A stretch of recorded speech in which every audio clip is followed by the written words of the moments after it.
Winkler, and this is Epic Voyage, where I help you navigate uncertainty and achieve your life goals. So clearly, I was so lost in thought that I burnt my breakfast, which honestly pretty much sucks. Now, as a guy who's meditated for a good amount of years of his life, I can honestly tell you that I've unfortunately had a lot of these situations happen a little too often. So in this video, I'm going to explain to you why you shouldn't meditate for the conventional reasons that you've probably read about in most articles and most self-help videos. I'm actually going to explain to you the top 3 reasons why cultivating mindfulness outside of your practice is the entire point of meditating in the first place, and unfortunately why, myself included, most people miss that. Now, true to the fashion of Epic Voyage, I'm not just going to leave you with information that you can't action.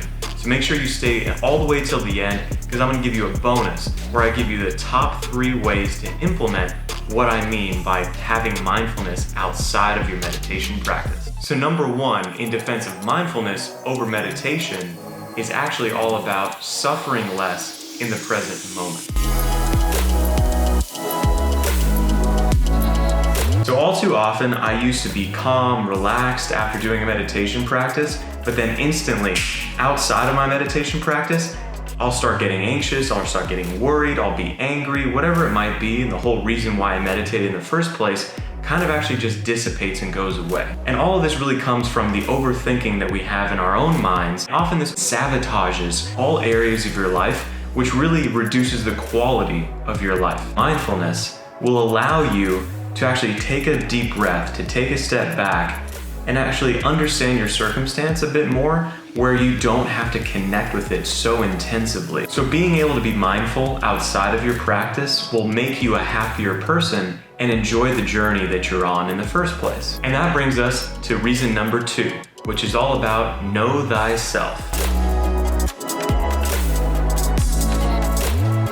Mindfulness allows for a more attentive and clear-headed mind, which really then opens the door for more self-reflection. One of my favorite authors, philosophers, and mindfulness teachers is Sam Harris, who's honestly a really great resource when it comes to meditation, to religion, to mindfulness, to just overall spirituality, even neuroscience. To paraphrase one of Sam's lectures, growing the skill set of mindfulness allows you to see the lies that you can no longer tell yourself, because you discover the insights into your true motives, which honestly is not very flattering at times. The key takeaway here is using your skill set of mindfulness outside of your practice to be able to understand yourself deeper, knowing what you like, knowing what you dislike. And then when you take that self-reflection and apply it, this will change your habits. This will change your motives. This will change why you're doing things in the first place and lead to better outcomes that are more aligned to what it is that you actually want to get out of life in the first place. Now, number 3, focused action.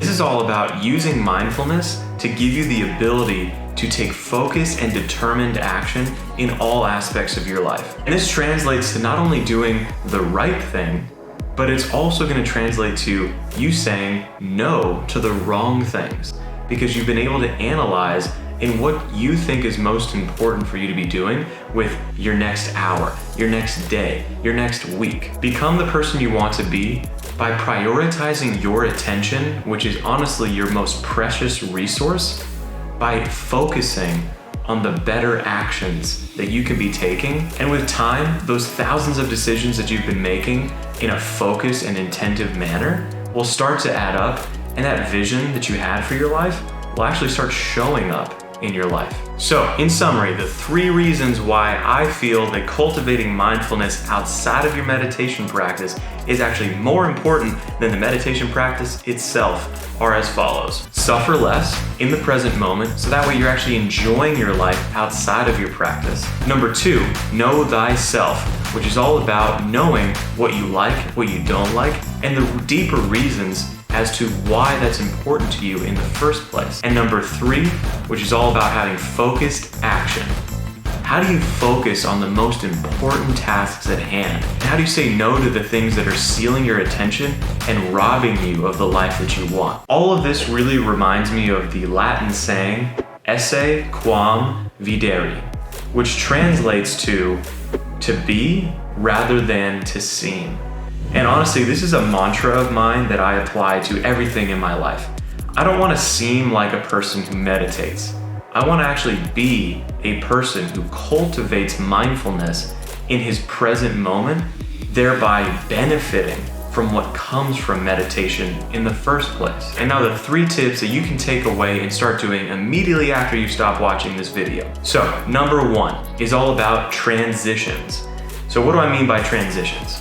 Any transition is literally when you start going from one experience to another experience. So this is when you stand up, when you've been sitting down. Maybe it's when you put your shoes on before you go to work. Maybe it's you changing out of your clothes into your workout clothes. Each of these are examples of perfect little cues that you can use in order to realize what is going on in the present moment. And that will make you instantly more present, and it will happen more frequently because these transitions happen on such a often basis. So number 2 is all about setting boundaries, specifically with technology and other stimulus that are constantly trying to steal your attention. So a few examples of the way that I actually set boundaries with technology is I try not to check my phone past 10 p.m. Like if you want to get really intense about this, you can put it in airplane mode at 10 p.m. and just go to sleep. Or another good example is I actually set a timer on Instagram where I only allow myself 30 minutes on Instagram a day because I noticed that I was spending hours on Instagram, which is really just